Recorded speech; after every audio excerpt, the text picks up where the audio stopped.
Hello दोस्तों, Hindi crime podcast में आपका स्वागत है। अगर आपको सस्पेंस और मिस्ट्री वाली स्टोरीज पसंद है तो लाइक कीजिए और सब्सक्राइब करना मत भूलिए। आज की कहानी सुनने में बिल्कुल फिल्मी लगेगी जब तक आपको ये पता ना चले कि ये एक ऑफिशियल पुलिस रिपोर्ट पर बेस्ड है। जी हाँ, पुलिस ने खुद इन घटनाओं को कंफर्म किया है। साल था 1992। मैड्रिड, स्पेन के एक पुलिस स्टेशन में एक फोन कॉल आती है। फोन पर एक आदमी था, मैक्सिमो गुटेरेस, जिसकी आवाज में बेइंतहा डर था। वो चीख रहा था, प्लीज हेल्प, हमारे घर पर लंबे काले साए शैडोई फिगर्स ने हमला कर दिया है।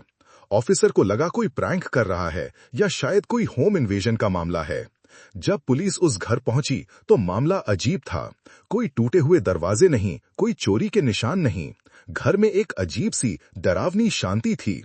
पुलिस ने गुटेरेस फैमिली को अंदर बुलाकर बात करने की कोशिश की कि अब सब सेफ है, लेकिन दोस्तों, सेफ तो बस एक लफ्ज था। तो पुलिस ऑफिसर्स ने मिस्टर गुटियरेस और उनकी वाइफ को लिविंग रूम में बिठाया। जैसे ही उन्होंने पूछना शुरू किया कि आखिर हुआ क्या था, पोर्च से एक जोरदार धम की आवाज आई। ऐसा लगा जैसे कोई बड़ा सा पत्थर गिरा हो और लुढ़क रहा हो। सब भागकर बाहर गए, लेकिन वहां कुछ भी नहीं था।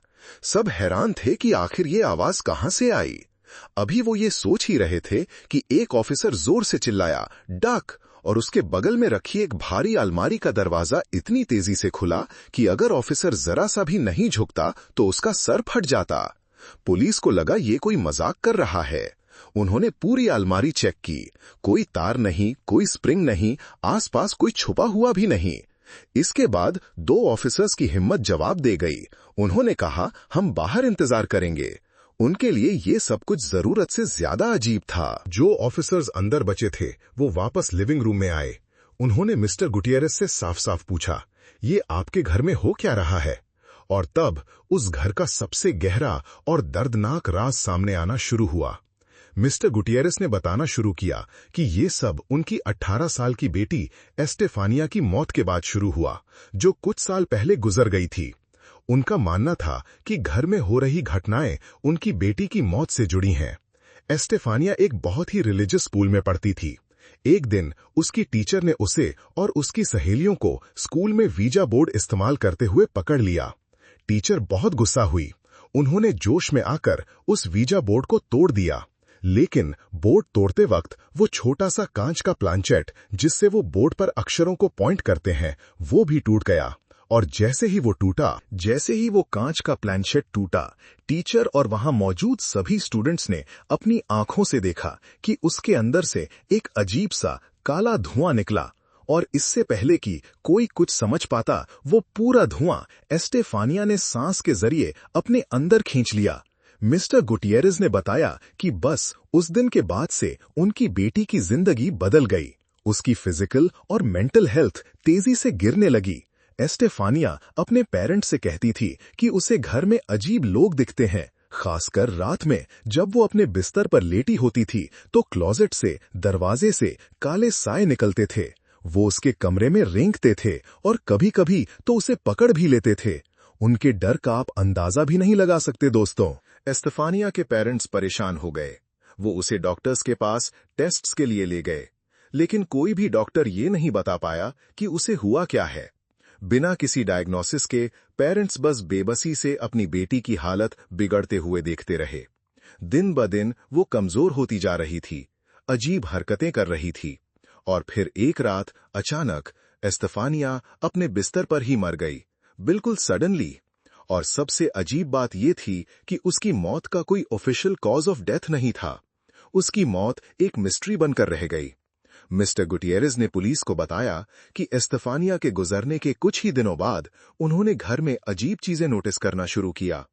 उनका मानना था कि असली हॉन्टिंग उसकी मौत के बाद ही शुरू हुई थी। वो शक्तियां जो भी थीं, अब घर में आजाद थीं। अब वापस आते हैं प्रेजेंट में। जैसे ही मिस्टर गुटियरेस ने ये कहानी पुलिस को सुनाई, अचानक एस्टेफानिया के कमरे से चीखने और पीटने की आवाजें आने लगीं। आवाजें इतनी जोरदार और डरावनी थीं कि पुलिस ऑफिसर्स डर के मारे अपनी कुर्सी से उछल पड़े। उन्होंने और मिस्टर गुटियरेस ने हिम्मत करके उस कमरे की तरफ दौड़ लगाई। दरवाजा खोला तो अंदर कोई नहीं था, पर चीखने की आवाज अभी भी आ रही थी। कमरे में एक क्रूसिफिक्स जो दीवार पर लगा रहता था, वो जमीन के बीच में पड़ा था, और जहां वो दीवार पर लगा था, वहां अब किसी ने गहरे निशान खोद दिए थे, जैसे किसी जानवर ने पंजे मारे हों। ये निशान आधे घंटे पहले वहां बिल्कुल नहीं थे। पुलिस हर जगह देख रही थी कि आवाज कहां से आ रही है, लेकिन कुछ पता नहीं चल रहा था। वो कमरा खाली था, पर चीखें नहीं रुक रही थीं। पुलिस अभी भी उस कमरे में सब कुछ एग्जामिन कर ही रही थी। दीवारों से थक थक की आवाजें आ रही थी, जैसे कोई अंदर से दीवार पीट रहा हो। तभी एक ऑफिसर की नजर एस्टेफानिया की एक फोटो पर पड़ी जो जमीन पर गिरी हुई थी। उसने फोटो उठाई।